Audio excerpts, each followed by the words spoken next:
আসসালামু আলাইকুম, welcome back to my channel. আজকে লাল টুকটুকে একটা বেবি ফ্রকের উপরে কাজ করে দেখাবো। আমি জাস্ট আইডিয়াটা আপনাদের সাথে শেয়ার করছি, চাইলে দেখে নিতে পারেন। তো সেই সাথে আমি আপনাদের সাথে একটু বক বক করবো, মানে একটু পেঁচাল পারবো আর কি। মানে ভিডিওতে ভয়েস দেওয়াটা আমার কাছে খুব কঠিন ব্যাপার মনে হয়, মানে অলসতা লাগে, ভীষণ অলসতা। হঠাৎ মন চাইলো আপনাদের সাথে একটু বক বক করি, তাই চলে আসলাম। এটা একটা বেবি ফ্রকের উপরে কাজ করতেছি, আর এই যে পেস্ট কালারের সুতার কাজটা করছি, এইটা হচ্ছে রিল সুতা বা গাড়ি সুতা বা কাটিম সুতা। এখানে 6 তার সুতা আমি এখানে ডাবল করে নিয়েছি। আর এই রিল সুতা দিয়ে কাজ করলে কাজটা অনেক বেশি সুন্দর হয়। এই ড্রেসটাতে পাতার কাজগুলো আমি জলপাই কালার দিয়ে করব। এটা হচ্ছে সিদ্ধ জলপাই কালার। আর এখানে আমি সুতি লাচ্ছি সুতা 3 তার করে নিয়েছি। আপনারা চাইলে কিন্তু 2 তার দিয়েও করতে পারেন। মাঝখানের ডালগুলোতে আমি চেইন স্টিচ দিয়ে দিচ্ছি এবং এখানকার পাতাগুলোতে আমি হচ্ছে ফেসবন স্টিচ দেব। এটা হচ্ছে হাফ বডির একটা পোর্শন, তো এই পোর্শনটাতে আমি শুধু ফিশবোন স্টিচ দেব এবং এখানে ফুল এবং যেই পাপড়িগুলো সেগুলো আমি হচ্ছে সাদা এবং পেস্ট কালার দিয়ে করতেছি। যে কোনো ধরনের ডার্ক কালারের উপরে জলপাই কালারের সুতাটা অনেক বেশি ফোটে আর দেখতেও খুব ভালো লাগে, মানে সিদ্ধ জলপাই কালারটা।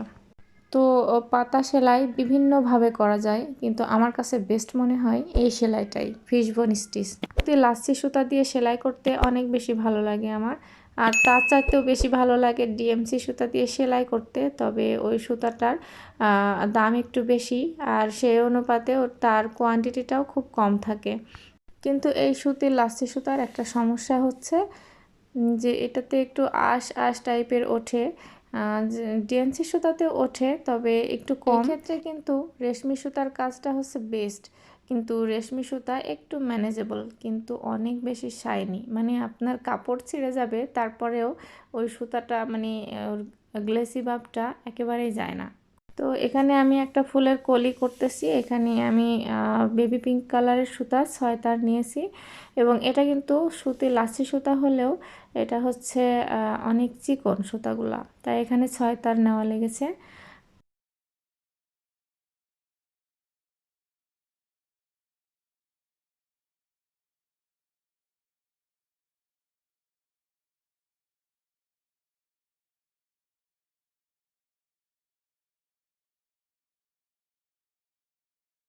তো এখানটাতে আমি একটা ওভেন হুইল করব। আর এখানে আমি ব্রাউন কালারের সুতা, মানে এটাও সুতি লাচ্ছি সুতা, তবে এখানে আমি 4 তার নিয়েছি।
আর এইখানকার যে পাতাগুলো, এই পাতাগুলোতে আমি জলপাই কালার এবং সিদ্ধ জলপাই কালার দুটো মিক্স করে দুটো পাতা করতেছি।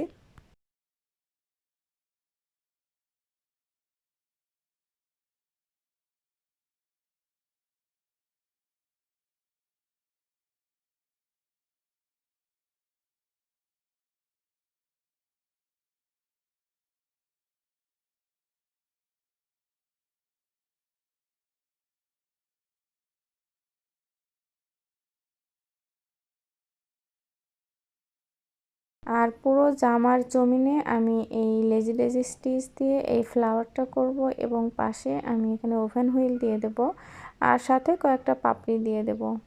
তো এখানেও সাদা সুতাটা আমি এখানে সুতি লাচ্ছি সুতা নিয়েছি এবং এটাও 3 তার করেই নিয়েছি।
এই যে দেখুন এই ফ্লাওয়ারটাতে আমি জলপাই এবং সিদ্ধ জলপাই কালার মিক্স করে যে পাতার কাজটা করেছি এটা কিন্তু দেখতে অনেক বেশি সুন্দর লাগছে। আর এখানে যে ওভেন হুইল করছি এখানেও হোয়াইট কালারের সুতা দিয়েছি, বাট এখানে আমি 4 তার করে সুতা দিচ্ছি। আর এখানে যত বেশি তার সুতা ব্যবহার করা যাবে ফ্লাওয়ারটা তত তাড়াতাড়ি হবে এবং সুন্দর হবে।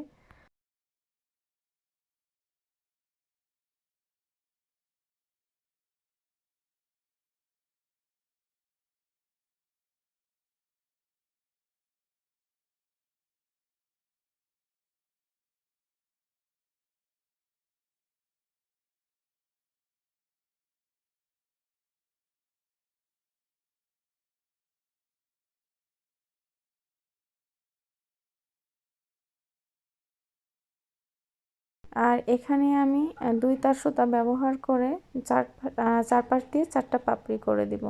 অনেক সময় ওভেন হুইলে একটুখানি টান লাগলেই কিন্তু সুতাটা মানে ফুলটায় পুরো এলোমেলো হয়ে যায়। তো এই যে পাপড়িটা দেওয়ার কারণে এটা কিন্তু অনেকটাই সুরক্ষিত থাকবে। অনেকে আমাকে প্রশ্ন করে যে সুতি ভয়েল কাপড়ের উপরে এত কষ্ট করে কাজ করার কি দরকার, আর একটা ড্রেস মানুষ পরেই কতদিন, হয়তো 3 মাস 4 মাস 6 মাস। তো আমার তাদেরকে বলতে ইচ্ছা করে যে মানুষ 50-60 বছরের হায়াতের জীবনে চেষ্টা করে যে 500 বছর বাঁচবে এরকম পরিমাণের মূলধন তৈরি করার জন্য। তো এত পরিশ্রম করার কি দরকার, এত তো আর মানুষ ভোগ করে যাবে না। সাপোজ আপনার দুপুরের মিল তৈরি করতে সময় লাগে 2 ঘন্টা, কিন্তু সেটা খাইতে কয় মিনিট লাগে? 5 থেকে 10 মিনিট। তো এই 5 মিনিটের খাবারের জন্য আমরা কিন্তু অ্যাভারেজ 3 ঘন্টা মতো পরিশ্রম করি। তো এটা হচ্ছে আমাদের নিড, এটা করাই লাগবে। আর এখন আমি যেটা করতেছি এটা হচ্ছে ভালো লাগা। মানুষের লাইফে যদি ইনভেনশন না থাকে, এক্সপ্লোরেশন না থাকে, তাহলে তো লাইফটা বোরিং হয়ে যাবে। মানে জাস্ট রান্না খাওয়া সংসার করা ব্লা ব্লা, মানে কেমন। অনেকে বলে যে এত দূর পড়ালেখা শিখে শেষমেশ সেলাই। ভাইরে কেমনে বোঝাই, এটা অ্যাকচুয়ালি সেলাই না, এটা হচ্ছে মানে মনের খোরাক। আমি এই কাজটা ছোটোবেলার থেকেই করতে ভীষণ পছন্দ করি। মানে তখনকার সময়ে ওয়াইফাই কিংবা অনলাইনের এত বেশি প্রসার ছিল না। তো এর মধ্যে অনেক সেলাই কখনো আমার বান্ধবীর মায়ের কাছ থেকে শিখেছি। কিছু কিছু সেলাই আমি আমার বান্ধবীকে বলতাম তোর মায়ের কাছ থেকে শিখে এসে তারপর আমাকে শেখাবি। তো তখন বুঝতাম না প্যাশন কাকে বলে। এখন বুঝি যে এটাই হলো প্যাশন।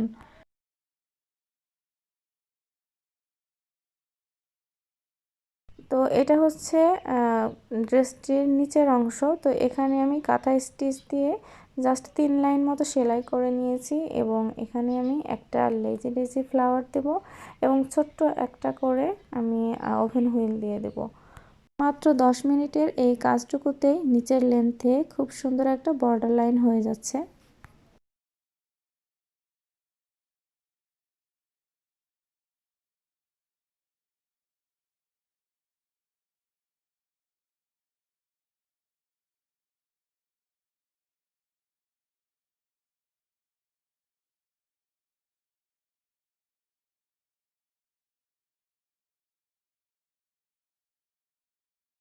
তো এই পুরো ড্রেসটি করতে আমার প্রায় 2 দিন মতো সময় লেগেছে। তারপরেও সংসারের সমস্ত কাজকর্ম সেরে বাচ্চা সামলানোর পরেও এই কাজগুলো করেছি।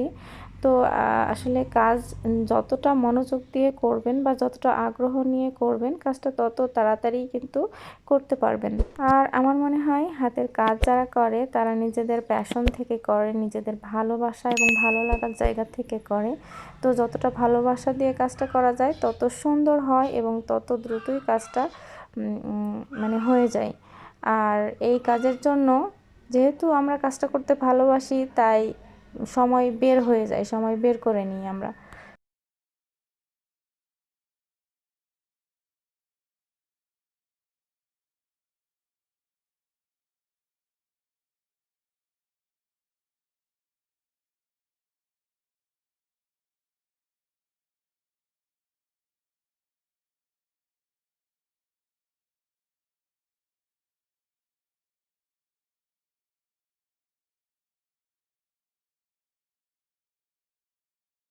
তো এই পুরো ড্রেসের সমস্ত কাজের মধ্যে শুধুমাত্র এই ছোট্ট যে ওভেন হুইলটা এটাই কেবল ডিএমসি সুতা দিয়ে করেছি, আর বাকি সমস্ত আমি লাচ্ছি সুতা দিয়ে করেছি। তো যাই হোক, ড্রেসটি কেমন হয়েছে অবশ্যই কমেন্ট করে জানাবেন। আর এটা আমি আমার ভাইয়ের মেয়ের জন্য করেছি, সবাই তার জন্য দোয়া করবেন। আবারও দেখা হবে নতুন কোনো ভিডিওতে, সেই পর্যন্ত আল্লাহ হাফেজ।